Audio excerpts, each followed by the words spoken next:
Hello बच्चों, कैसे हैं आप सब। आई होप आप सब बहुत अच्छे होंगे और अच्छे से पढ़ रहे होंगे। मैं हूं आर के रॉय और स्वागत है आप सभी का शिक्षा स्थान यूट्यूब चैनल पर। तो हमने वज्रगुणन विधि को देख लिया था, कैसे उसको हम वो टेक्निक जो था कैसे लाते थे।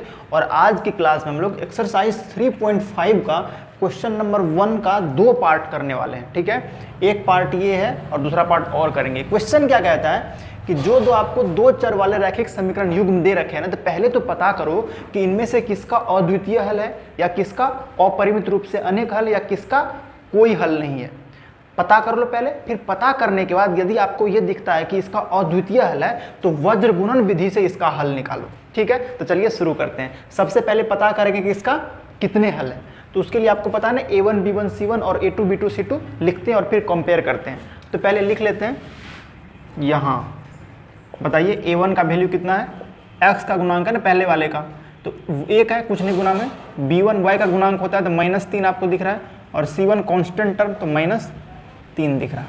फिर A2 इस वाले का, A2 x का गुणांक है 3, B2 दिख रहा है आपको -9 और C2 है -2। अब आप A1 बट्टा A2 निकालिएगा तो क्या होगा 1/3। फिर आप B1 बट्टा B2 निकालिएगा तो -3 बट्टे -9, माइनस से माइनस कट गया, 3 का 3, 3 3 9, कितना हो गया 1/3। फिर आप C1 बट्टा C2 निकालिएगा तो क्या होगा -3 बट्टे -2 कट गया, कितना हो गया 3/2। तो देखिए A1 बट्टा A2 बराबर है B1 बट्टा B2 के, क्योंकि ये भी 1/3 आया, ये भी 1/3 आया, लेकिन वो C1 बट्टा C2 के बराबर नहीं, क्योंकि ये 3/2 हो गया। तो लिखेंगे चूंकि A1 बट्टा A2 बराबर है B1 बट्टा B2 के, लेकिन C1 बट्टा C2 के बराबर नहीं है। यहाँ से दिख रहा है ना, जब ऐसा कंडीशन होता है तो ऐसे केस में कोई हल नहीं होता है, अतः समीकरण युग्म का कोई हल नहीं है। अतः समीकरण युग्म का कोई हल नहीं है। तो वो तो बोल रहा है कि अगर अद्वितीय हल है तब आप हल निकालो, कोई हल नहीं है तो इसका हम वज्रगुणन विधि नहीं लगाएंगे, क्योंकि हल है ही नहीं, तब निकालेंगे कहाँ से। समझ गए इस चीज को। तो चलिए दूसरा नंबर क्वेश्चन देखते हैं। दूसरा नंबर क्वेश्चन में दे रखा है 2x + y = 5। ये पहला समीकरण है। तो जब भी आपको वज्रगुणन विधि से सॉल्व करना होगा ना, तो हमेशा उसको व्यापक रूप में लिख लीजिएगा, इधर 0 रहना चाहिए। ठीक है, तो हम इस 5 को उठा के इधर लेंगे तो 2x + y - 5 = 0 हो गया। इसको समीकरण 1 मान लिए। फिर दूसरा दे रखा है 3x + 2y = 8। ठीक है, तो 3x + 2y 8 को उधर ले जाएगा बाएं तरफ, तो -8 = 0 हो गया। इसको समीकरण 2 मान लीजिए। तो पहले चेक करेंगे कि इसके कितने हल है या हल है भी कि नहीं है। ठीक है, तो लिखेंगे, बताइए यहाँ पर A1 B1 C1 A2 B2 C2 का मान। A1 बराबर पहले समीकरण से 2, B1 y का गुणांक होगा तो कुछ नहीं तो 1 है, और C1 हो गया -5।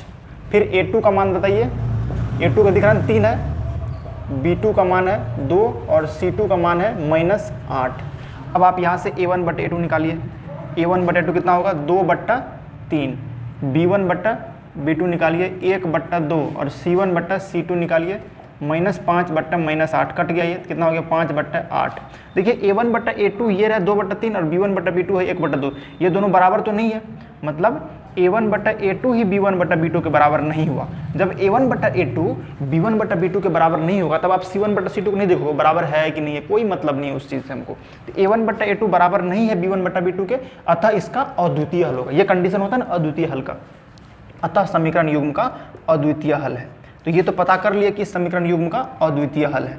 अब हल निकालेंगे, किससे निकालेंगे, वज्रगुणन विधि से निकालेंगे, क्रॉस मल्टीप्लिकेशन मेथड।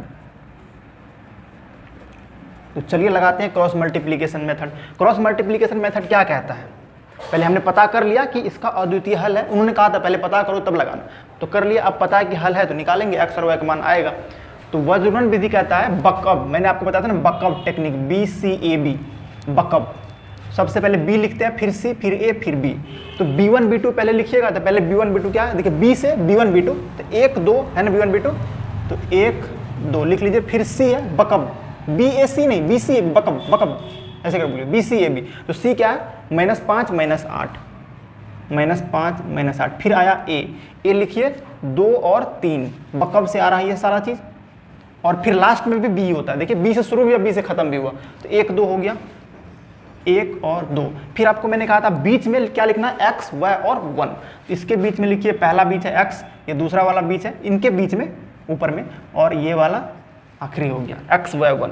फिर आपको क्या करना है, x यहाँ पर बट्टा की तरह समझिए, बट्टा लिखिए, फिर इसको यहाँ शुरू करें गुना कीजिए, तो 1 गुना -8, तो -8 हो जाएगा। 1 को -8 से गुना कीजिएगा तो फिर अपने तरफ से माइनस दीजिए, 2 गुना -5, तो 2 पंचा 10, माइनस है तो -10 हो गया, यहाँ से गुना कर दिए, ये माइनस लिखा हुआ है, माइनस इधर गुना, फिर बराबर दीजिए, बराबर होगा y बट्टा भी कीजिए, फिर यहाँ से खत्म किए यहीं शुरू करेंगे जहाँ खत्म किए, देखिए यहाँ खत्म किए थे यहाँ शुरू, -5 गुना 3 -15, माइनस अपनी तरफ दीजिए, -8 गुना 2 -16, देखिए माइनस एक अपनी तरफ दिया, -8 गुना 2 -16 हुआ था, वो लिखिए, समझ रहे हैं, बराबर 1 बट्टा, यहाँ 1 है ना तो 1 बट्टा, फिर देखिए ये -16 हो गया, फिर यहाँ शुरू करेंगे, 2 दूना 4 -3 एकम 3, ठीक है।